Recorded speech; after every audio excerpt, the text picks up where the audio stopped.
अस्सलाम वालेकुम दोस्तों, welcome to Samaa TV Urdu. सबसे बड़ी ब्रेकिंग न्यूज़, जी हाँ बिल्कुल सही सुना आपने। सबसे बड़ी ब्रेकिंग न्यूज़ आपसे शेयर कर रहा है कि बाबर आजम को कप्तानी से फारिग कर दिए गए हैं। और बाबर आजम और रमीज़ राजा के दरमियान काफ़ी दिनों से तल्ख कलामी चल रही थी और काफ़ी कंट्रोवर्सी स्टार्ट हो चुकी थी।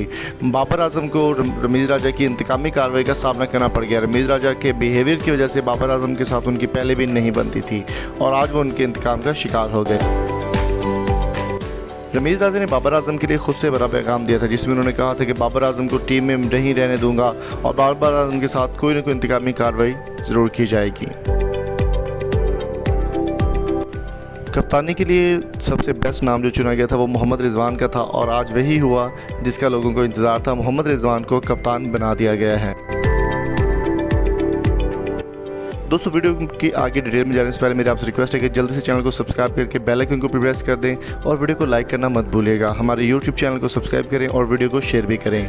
मोहम्मद रिजवान जो कि बहुत ही शानदार परफॉर्मेंस दे रहे थे, काफ़ी ज़्यादा फॉर्म में थे। बाबर आजम को कैप्टनसी के बाद जो है वो तनकीद का निशाना बनाया जा रहा था। रमीज़ राजा ने चेयरमैन बनते ही काफ़ी बड़े बड़े फैसले करने शुरू कर दिए, जिनमें बाबर आजम को कप्तानी से हटाना सबसे बड़ा फैसला उनकी जानिब से किया गया है। वर्ल्ड कप का स्क्वाड अनाउंस होने के बाद तनकीद का निशाना बनाया जाए रमीज़ राजा को भी और साथ में बाबर आजम को भी। पीसीबी का आज बहुत अहम इजलास हुआ, जिसके बाद ये फैसला किया गया कि बाबर आजम कप्तान नहीं होंगे, उनकी जगह पे मोहम्मद रिजवान को कप्तान रखा जाएगा। दोस्तों, याद रहे सबसे अहम चीज़ जो है वो यही है कि बाबर आजम अभी T20 के कप्तान बरकरार हैं और उनको टेस्ट से कप्तानी से हटा दिया गया है और टेस्ट की कप्तानी के लिए मोहम्मद रिजवान इस वक्त फेवरेट हैं। और हो सकता है वर्ल्ड कप के टूर से जाने से पहले बाबर आजम को कप्तानी से हटाकर T20 की कप्तानी भी किसी और को सौंप दी जाए। वीडियो को आखिर तक आपने लाजमी देखना है ताकि आपको मुकम्मल समझ आ जाए कि आखिर में इशू क्या है। बाबर आजम को कहा गया है, बाबर आजम का कहना था कि वर्ल्ड कप का स्क्वाड तैयार करने के बाद उनको एतमाद में नहीं लिया गया और तमाम जो है पीसीबी ने अपने फैसले अपने मुताबिक किए हैं।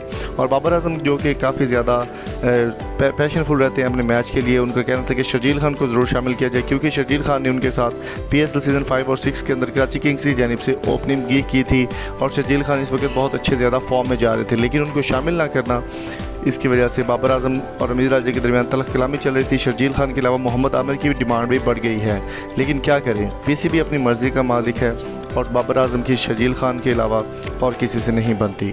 तो दोस्तों, आपकी इस बारे में क्या राय है, कमेंट बॉक्स में अपनी कीमती राय से हमें ज़रूर क्या कीजिए। अगर आपको वीडियो अच्छी लगी चैनल को सब्सक्राइब करें, फेसबुक पर भी हमें ज्वाइन करें, हमारा फेसबुक पेज का लिंक आपको डिस्क्रिप्शन में मिल जाएगा। अब मिलते हैं जल्दी एक नई वीडियो के साथ, तब तक अपना और अपने प्यार को बहुत सारा ख्याल रखिएगा, दुआ में याद रखिएगा। Thank you so much for coming. अल्लाह हाफिज़।